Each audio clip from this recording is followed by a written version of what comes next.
What's up, guys? I told you I would do a video review of this. What I'm going to do is I'm going to bring it inside, maybe. Unless I figure out how to film the screen itself, I guess. You know, there's a lot of glare here. I apologize. iPhone is not the greatest here.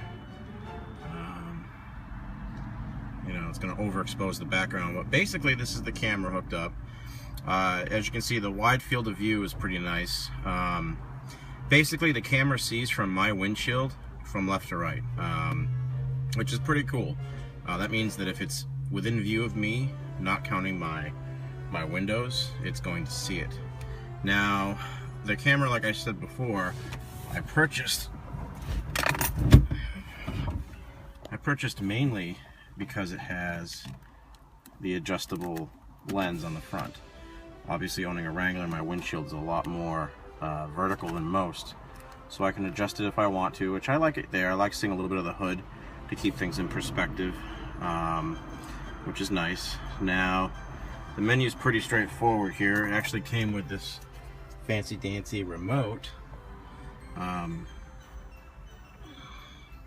so I can basically access the menu from afar.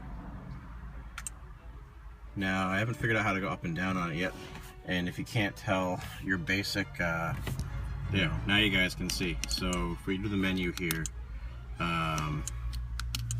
pretty basic. I can set my resolution, I can set my photo megapixel count. You can see my dirty fingernail, don't know what's wrong with them. Video duration, that's basically how long your clips are going to be before it starts a new one. I prefer 5 minutes, just for whatever. It's mainly for people who don't know how to edit. I can edit them. Move detect, basically if it detects movement. I think that's if the vehicle is stopped and the camera's running, it'll stop recording and then start, which is interesting. Time watermark, I'm going to leave that on. That shows the date and time, which I'll show you guys later. Language, fill light. I don't know what that's for off the top of my head. I think that's for night vision. I haven't read the manual, so I honestly don't know. And then of course you have screen switch, on or off.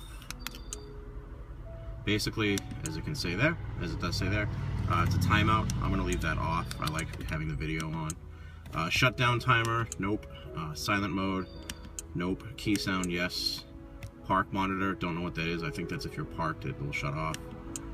G sensitivity, oh, that's G sensor. That's basically how much of a shake. It basically will record or save that file. I have it set to middle because it's a Wrangler, it bumps around a lot. Power on record, I like that feature. Basically, how I have it wired right now, I'll go over in more detail, but I'm using the cigarette light, not the cigarette lighter, but the power adapter for right now, so it always stays on. So what I do is I just unplug it when I'm not using it. I plan on changing that. The problem is my CB radio is plugged in where that is, so I gotta buy a 2-in-1 switch. Anyway, where were we? So power on record, white balance, I just leave it on auto. Exposure, you can lower it or raise it. Date, format the memory card, factory reset, and your firmware. So basically that's that. Now as you can see, it does present a widescreen angle, which is nice. Now what's that in the top right corner, you may ask? Well, that's the rear facing camera.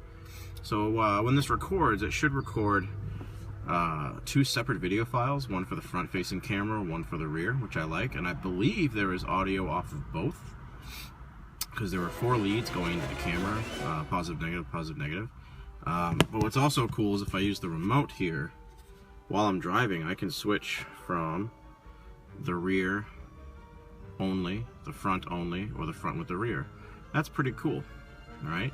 So having the ability to record out your rear end is nice in case someone rear ends you, or you can catch someone texting before they do it. Now obviously my soft top is kind of in the way, but if I had the hard top on, I would be able to see the entire rear tailgate.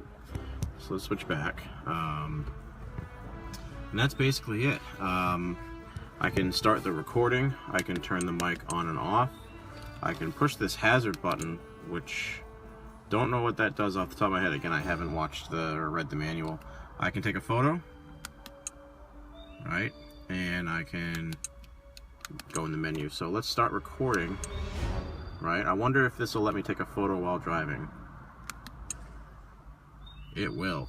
That's pretty cool. It takes a micro SD card, okay? And if you want to know what this camera looks like, just look at my other video. I'm not going to take it down for you. Sorry. But yeah, I'll show you how I wired it in here. And it's going to cut to film clips showing you the audio and video quality. From what I've seen so far, for the money that I spent on this camera, it's actually not that bad. You do have the adjustable camera, you do have the rear camera. My only gripe with this camera so far is the fact that you have cables sticking out both sides. I kind of don't like that, being OCD. And yes, this is going to be wired properly when I unplug the CB and rewire it. But for right now, this isn't too bad. I have this going up, and I'll show you here in a second. But I don't like the fact that the rear camera's on this side, and then the power supply is out the other. Now, you could argue that not everybody, including myself, needs to use the rear-facing camera, but why not when I have it, use it.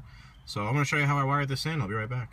So for temporary purposes, the power wire, which I can unplug because it has a battery life, which to be honest is not that great, I have it kind of tucked in here in between the that side of the dash and this side, in this little crevice here. And it went in quite nice except for up here. Then I have it going down and just into here, which allows me to unplug it, plug it back in. Again, when I rewire this, it's going to be hidden, so you won't even see it. In fact, I'm probably going to wrap it around the frame here, so you can't even, it won't even be visible except for going up to the frame. Now, the rear-facing camera is where I got kind of clever. I took the dash trim off here, right, which is just held on by snaps, and I put the wire inside there, popped it out here. This soft top windshield header is temporary, but I just placed it over it for now. And the wire goes, and where does it go from here? Well, I actually unzipped my padding here and ran the wire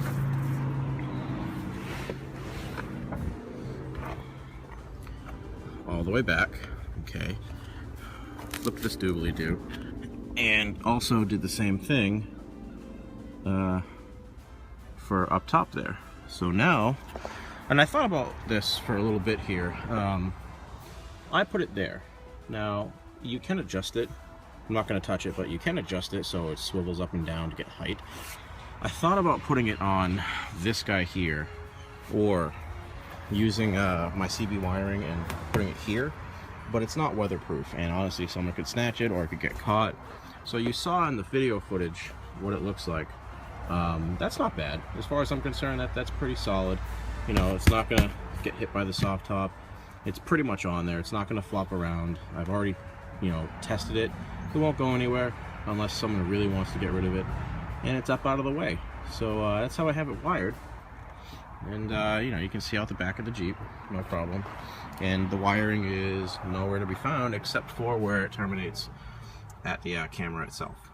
All right, and I'm going to show you guys some footage. This is BSG T2 TrekFan 88 here for a dash cam overview and a review. See ya.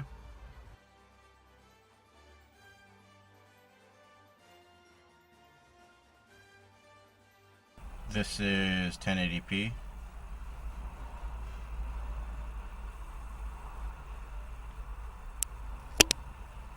This is 720p.